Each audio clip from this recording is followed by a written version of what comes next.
La nueva guerra entre Israel y Hamás está impactando directamente sobre la población civil de ambos lados y de manera crítica en la Franja de Gaza, territorio controlado por la organización islamista, donde viven más de 2 millones de civiles. Este lunes el gobierno israelí decretó el asedio total del enclave, lo que implica el bloqueo de suministros básicos como alimentos o combustibles y los cortes ya recurrentes de electricidad. Todo esto en medio de bombardeos. Para ampliar contamos con Esteban Beltrán. Él es director en España de la ONG Amnistía Internacional. En primer lugar, Esteban Beltrán, bienvenido aquí a France 24. A modo de contexto y antes de este bloqueo total, ¿cuál era la situación humanitaria en la Franja de Gaza? Pues lo que hace este bloqueo es simplemente agravar una situación en Gaza dramática, ¿no? Viven, como usted bien ha dicho, 2 millones de personas. El 75% de la población vive con ayuda humanitaria exterior. La pobreza es extrema y alcanza al 60% de la población. Además, es una mayoría de población joven y menor de 20 años, casi la mitad son menores de 20 años de la población en Gaza. Y está sometida, pues eso, efectivamente a lo que es un castigo colectivo que se ha agravado con el reconocimiento ahora mismo de las hostilidades entre Israel y Hamás. Por lo tanto, estamos hablando de que además ha sido una situación periódica. Ha habido varias operaciones militares que han llevado a Israel a un castigo colectivo, ¿no? Hay una confusión enorme en lo que es Hamás, que hay que pelear y combatir como grupo armado que comete atrocidades brutales, y otra cosa es el pueblo palestino, que no debería sufrir un castigo colectivo, ¿no? Más adelante vamos a hablar también de lo que ha supuesto este ataque para el pueblo israelí, pero quiero seguir preguntándole cómo agrava esta crisis humanitaria preexistente este nuevo bloqueo que hoy desde también estamentos gubernamentales de Israel han reiterado que se va a producir. Bueno, ahora la clave aquí ahora es intentar que la ayuda humanitaria permanezca, ¿no? Hoy hemos dirigido una carta a todos los ministros de Asuntos Exteriores europeos y al Borrell, al alto representante de Asuntos Exteriores, para que mantengan la ayuda humanitaria en Gaza y en los territorios palestinos ocupados, ¿no? Ayer, como sabe usted, hubo una confusión enorme sobre si iban a mantener o retirar la ayuda. Como decía antes, más del 70% de la población responde a una ayuda humanitaria y puede comer porque hay esa ayuda humanitaria. Si se cierra todo, como indica el ministro de Defensa israelí, pues la situación va a ser dramática. Por lo tanto, la ayuda humanitaria debe entrar, se debe permitir su entrada, y es lo que estamos intentando hacer varios organismos internacionales, desde la OMS, la Organización Mundial de la Salud, que ha requerido un corredor humanitario, hasta Naciones Unidas y nosotros. Lo que queremos es conseguir que entre esa ayuda humanitaria y que la gente por lo menos pueda alimentarse, tener agua, vivir mínimamente en condiciones lamentables, pero vivir mínimamente. Esa es la situación más urgente ahora mismo que existe. Claro, y quiero preguntarle si ha habido alguna respuesta por parte del gobierno israelí a estas peticiones y, en caso de no aceptarla, ¿qué supondría en términos de derecho internacional? Bueno, el castigo colectivo es un crimen de guerra. Supone, o sea, el gobierno israelí tiene todo el derecho a combatir a los grupos armados como Hamás, que además han cometido atrocidades sin nombre en Israel muchas veces, pero especialmente estos últimos días.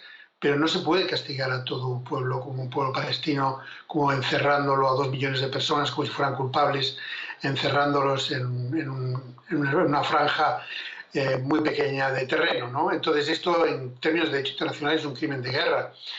Por lo tanto, también hemos hecho un llamamiento a la Unión Europea para que apoyen la misión que tiene previsto desplegar la Corte Penal Internacional, precisamente para seguir investigando crímenes de guerra de los territorios ocupados. Vamos a hablar precisamente de las consecuencias de este ataque indiscriminado también contra la población civil por parte de Hamás. ¿Cuáles son las consecuencias humanitarias que está teniendo sobre la población israelí? Quizás se están viendo en una posición que no se habían visto hasta ahora. Hoy la ONU ha denunciado también, por ejemplo, esa toma de rehenes. No, es una situación injustificable, es un horror para los derechos humanos, también el sufrimiento de la población israelí. Hemos visto cómo hay ejecuciones sumarias de familias enteras, hemos visto una fiesta entera donde la gente disfruta y son asesinados en una buena parte por por grupos armados de Hamas, hemos visto toma de rehenes, hemos visto secuestro de civiles. O sea, estamos viendo realmente un horror y las familias de estas 900 personas que más o menos, según el ministerio, las autoridades israelíes han muerto o han sido ejecutadas, pues es un horror. Y encima los cohetes han seguido bombardeando esas partes de Israel. Realmente la población civil es la que sufre, la población civil de Gaza y la población civil israelí es la que sufre más las consecuencias de las guerras. Y este es el ejemplo más dramático y más desesperante y entiendo que la población israelí debe estar bajo shock al ver tamaña crueldad por parte de estos grupos armados. Claro, pero ¿qué se puede hacer a nivel internacional cuando estos son consecuencias de un actor no estatal o no netamente estatal? Hablamos muchas veces de las consecuencias que puede tener para un gobierno, para un Estado, pero ¿qué se puede hacer cuando ahora es Hamás o un grupo armado el que ha cometido estos actos? Bueno, pues los crímenes de guerra o crímenes contra la humanidad o genocidio, que son los crímenes más graves que se cometen contra el ser humano, aplican no solo a gobiernos, sino también a grupos armados. Por lo tanto, estas personas que sean atrapadas y que deben comparecer ante la justicia.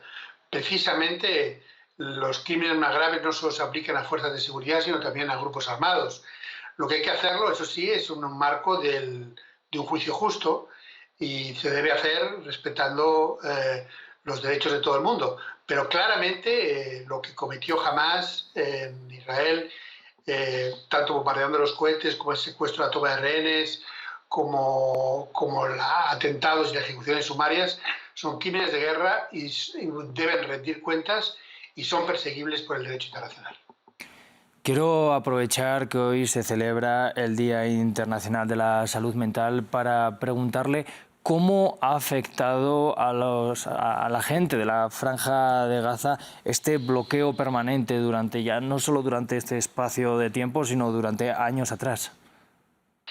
Bueno, esta situación es muy desesperante porque, digamos, es un territorio de 2 millones de personas, de gente muy joven, casi sin perspectivas de futuro, ¿no? En donde pues, es gobernado por un sistema de gobierno autoritario en el que no tiene en cuenta sus derechos, es además bombardeado periódicamente por Israel, vive en un sistema de bloqueo naval y terrestre por parte de Israel y a veces con la colaboración de Egipto.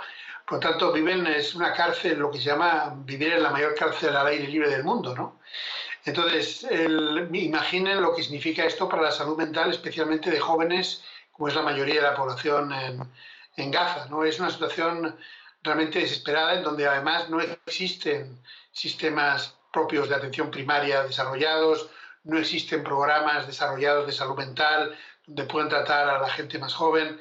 O sea, estamos condenando a 2 millones de personas a una vida invivible, ¿no? Y esto tiene una repercusión, por supuesto, ahora mismo sobre la comida, el agua y cuestiones urgentes, pero a largo plazo, imaginen lo que es vivir en nuestra cárcel donde no se puede salir a ningún lugar, densamente poblada y en donde el sufrimiento es continuo, ¿no? Claro.